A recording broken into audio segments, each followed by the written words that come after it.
जयतु सनातन जयतु संस्कृतम। आप सभी मित्रों को जय श्री राम, जय कामतानाथ की। जैसा कि पिछले वीडियो में मैंने बताया था कि आने वाले सत्र में चर्चा करेंगे भगवान के नाम पर लूट मचाने वालों के विषय में। जैसा कि प्रायः देखा जा रहा है कि इन दिनों गणेश उत्सव के नाम पर सर्वप्रथम चंदा वसूली की जाती है और चंदा के नाम पर मनमाने तरीके से लोगों से पैसा लिया जाता है और उस कमेटी का एक अध्यक्ष होता है जो उस चंदे का उपयोग करता है और उसका कोई हिसाब किताब नहीं होता और उस चंदे के पैसे से मनमाने तरीके से अपने कार्यों को किया जाता है। कुछ धन तो स्वाभाविक है भगवान की सेवा में खर्च होते हैं, पंडाल में खर्च होते हैं, परंतु उस पैसे से आतिशबाजी, अनायास बड़े बड़े साउंड, डीजे इत्यादि करके रोडों में हंगामा करते हुए, शोरगुल मचाते हुए लोग अपने घरों तक गणपति को ले जाते हैं। मेरा यह मानना है कि कहीं ना कहीं इसमें पैसे का दुरुपयोग बहुत गलत तरीके से किया जाता है, क्योंकि जहाँ पर आवश्यकता पैसे की होती है वहाँ लोग धर्म के लिए पैसे खर्च करने से कतराते हैं, दूर भागते हैं। जैसा कि प्रायः देखा जाता है कि प्रतिष्ठा मंडप पंडाल में जब विशाल गणपति पंडाल आयोजित होता है तो वहाँ विशाल भंडारे का आयोजन होना चाहिए, गरीबों के लिए कुछ विशेष होना चाहिए, समाज को एक नया संदेश जाए, ऐसी कोई व्यवस्था होनी चाहिए। परंतु कमेटी सदस्यों की यही सोच है कि पटाखे, आतिशबाजी और डीजे, साउंड, रोड लाइट, इन्हीं से ही गणपति उत्सव मनाया जाता है। अब बात करते हैं पूजन विशेष की। तो इतना सब कुछ करने के बाद सब कुछ बहुत अच्छे से किया जाता है, परंतु जब बात पूजन के लिए ब्राह्मण की आती है तो ब्राह्मण ऐसा तलाश किया जाता है, ऐसे ब्राह्मण का प्रयास करते हैं ढूंढने का कि जो सिर्फ पूजा करा सके, दो चार मंत्र जानता हो और उनके हिसाब से आरती कर सके और उनके हिसाब की दक्षिणा ले सके।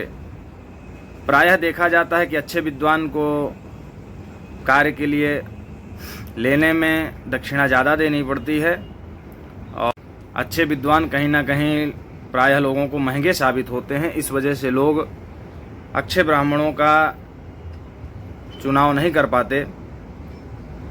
तो इससे क्या होता है कि जब कोई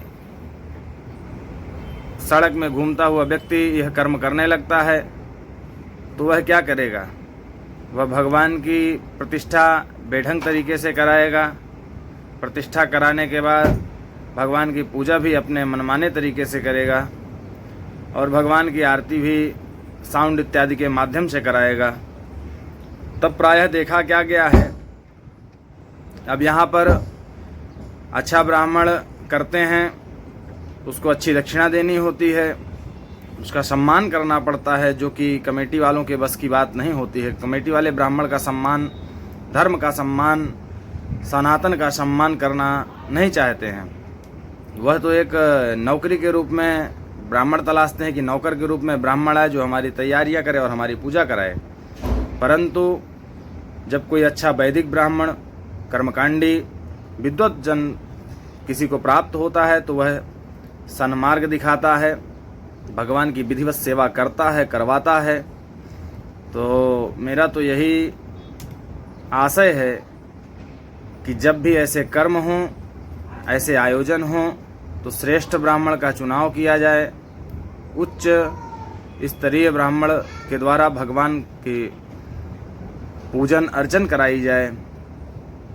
और लास्ट में देखा गया है कि पांडाल के कमेटी के सदस्य जितने भी होते हैं वह सब के सब जब आरती के बाद आरती की दक्षिणा, पंडाल में आने वाली दक्षिणा सब कुछ दान पात्र में लेना चाहते हैं। इन सबको अभी चंदा इकट्ठा करके इनका पेट नहीं भरता है।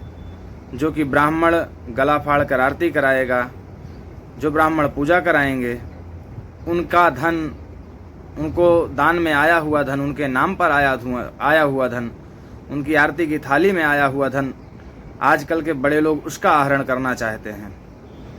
आजकल के बड़े लोगों को ब्राह्मण की दक्षिणा एक जैसे मजदूर का मजदूरी होती है कि 8 घंटा 12 घंटा ड्यूटी करने के बाद 700-900 दे दिया जाए, उसी प्रकार उसी रूप से ब्राह्मण का भी लोग देखते हैं। ब्राह्मण को पूजन में आया हुआ पैसा, भगवान के ऊपर चढ़ाई हुई दान दक्षिणा, आरती इत्यादि में, पूजन इत्यादि में आई हुई दक्षिणा से ही ब्राह्मण के घर चलते हैं। ब्राह्मण अच्छे से कर्म कराते हैं तब अच्छा जीवन भी जी पाते हैं। परंतु आजकल जो कमेटियां बन गई हैं, आजकल जो समितियां बन गई हैं, उनका उद्देश्य यही है कि ब्राह्मण के धन का बंडर बांट करें और वह सब आहरण करें। ऐसे बड़े लोग किस प्रकार से बड़े होते हैं यह मैं नहीं समझ पाता। मेरा यही विचार था कि कहीं ना कहीं इसमें बदलाव आवश्यक है और इसमें बदलाव होना चाहिए। और फिर रही बात पूजन विधि विधान की, पूजन विधि विधान में भी सब कुछ सीमित मात्रा में ही होता है। कोई भी इतने बड़े पांडाल रख के भगवान गणेश को ना तो आहुति प्रदान करते हैं, ना ही भगवान गणेश का कोई यज्ञ करता है। सिर्फ मूर्ति बिठा करके फॉर्मेलिटी पूरी करके लोग भूल जाते हैं और सुबह शाम आरती करके प्रसाद लेके अपने घर को चले जाते हैं। किसी प्रकार का भजन आयोजन नहीं होता, कीर्तन आयोजन नहीं होता। लोग धर्म के नाम का व्यापार करने में लगे हैं, धर्म को हृदय से नहीं करते हैं। समझने वाली बात यह है कि यह जो गणपति शुभ पर्व है, यह सिर्फ गणपति पर्व नहीं है, भगवान गणेश का पर्व नहीं है। गणेश जी के बारे में लिखा हुआ है ऋग्वेद में कि त्वमेव प्रत्यक्षम ब्रह्मासि, त्वमेव केवलम कर्तासि, त्वमेव केवलम हरतासि, त्वमेव सर्वम खलविदम ब्रह्मासि। यानी आप ही ब्रह्म हो, आप ही सब कुछ करने वाले हो, आप ही सारे संसार का धारण करते हो। यहाँ तक कि लिखा हुआ है कि त्वम ब्रह्मास, त्वम रुद्रस, त्वम इंद्रस, त्वम अग्निस, त्वम वायुस, त्वम चंद्रमास, त्वम, ऐसा। यानी कि अग्नि, वायु, ब्रह्म, रुद्र सब आप ही हैं। सारे विघ्नों का निवारण करने वाले भगवान गणपति मूलतः सभी देवों के स्वरूप हैं। उनकी पूजा मात्र से सर्वदेव पूजा संपन्न होती है। हमारी नित्य पूजा में भी गणपति जी का अति महत्व है। इसलिए इस पर विचार बहुत आवश्यक था, इस पर मंतव्य देना बहुत आवश्यक था कि सारे सामाजिक लोग इस बात को समझें कि भगवान की पूजा अर्चना विधि विधान पूर्वक होनी चाहिए, हर्ष उल्लास के साथ मनाया जाना चाहिए, परंतु अमर्यादित तरीके से नहीं, आतिशबाजी करके नहीं। जिस गुलाल को लोगों के भगवान के चरणों में चढ़ाते हैं वह गुलाल रोडों में पड़ा नजर आता है।